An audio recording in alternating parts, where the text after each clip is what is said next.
I've suffered many adversities in my life, as you have as well, I'm sure. Here is me at 5, naive to all the pain and suffering in the world around me. Yet as I grew older, I found that people die, people hurt you, and people are selfish. In our everyday lives, suffering is all around us. The book on the shelf you just saw, the girl crying, even the man serving you at Coles is suffering. My suffering became intense when I saw things no one should ever have to witness. I saw my mum try to kill herself, a man crack his head open, a woman domestically abused, and a child stuck in a horrible situation. And unfortunately, that child was me. I suppose in my life, my mother would be the root cause of all my problems, as she is the one who's exposed me to questionable sins. When I think back, it seems as if someone out there is fighting against me. I've had to raise myself and have been neglected from the love of parents, the warmth of being wanted, and the sensation of joy that only a parent being proud can bring. I find myself asking, why me? Why did I have to be the one that no one wants? Why do I have to be the person who won't know who's going to teach them how to drive or who's going to walk them down the aisle?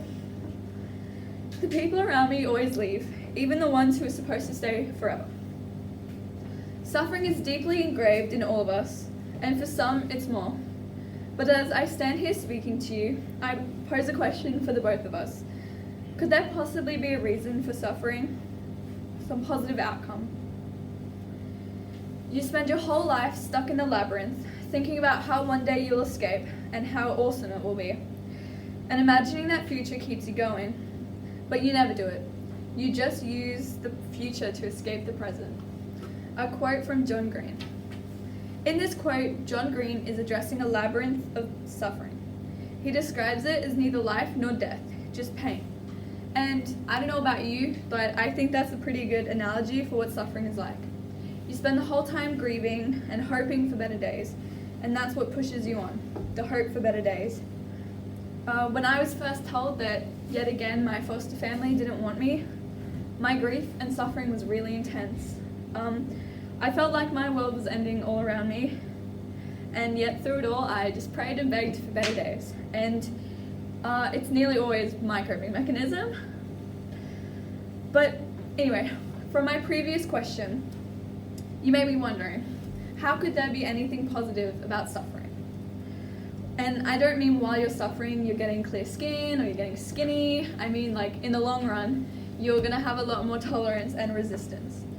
For example, if your pet, nope, sorry, I forgot about those slides. If your pet passes away and dies, and then you get a new pet, you know, the first pet you're gonna be really sad because your dog died, like obviously you're gonna be really, really sad. And then you get a new pet, and that too passes away. But, you know, this time you kind of feel like it's easier to cope with those emotions. Perhaps the reason you have cried every night because of something awful wasn't just because you're unlucky. Perhaps it was to shape you into the person you are now. I've had my heart broken and stomped over multiple times, but if that hadn't happened, would I be as strong? Would I be as, you know, nice? If you hadn't gone through the grief and pain, would you be as strong? Would you be as kind? Would you be as understanding as you are today? Maybe as you struggle to face each day and find yourself spiraling in dark thoughts, you'll reflect back on it and see that you wouldn't be you if that suffering hadn't happened. And even though it might not seem like it now, in future your resilience will be stronger and understanding for others deeper.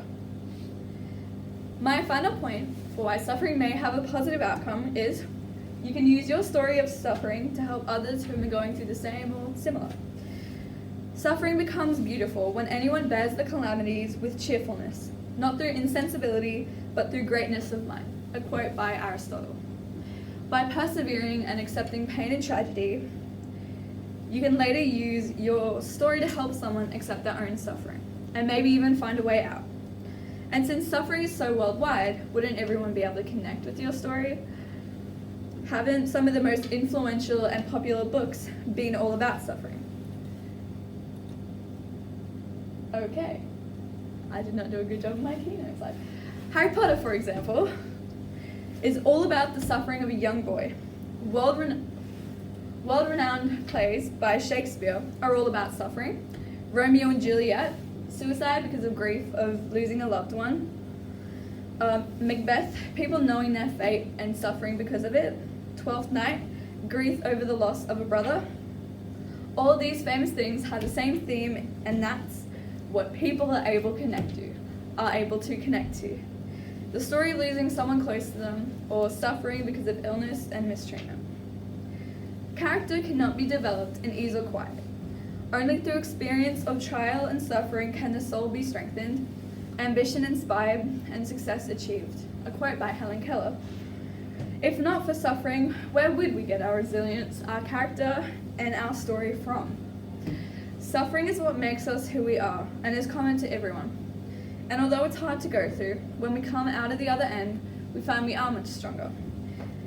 The most famous pieces are ones of not perfect lives, but of suffering. We find we can relate to someone else's child, as we too have gone through similar. So if it weren't for suffering, who would we really be? Thank you.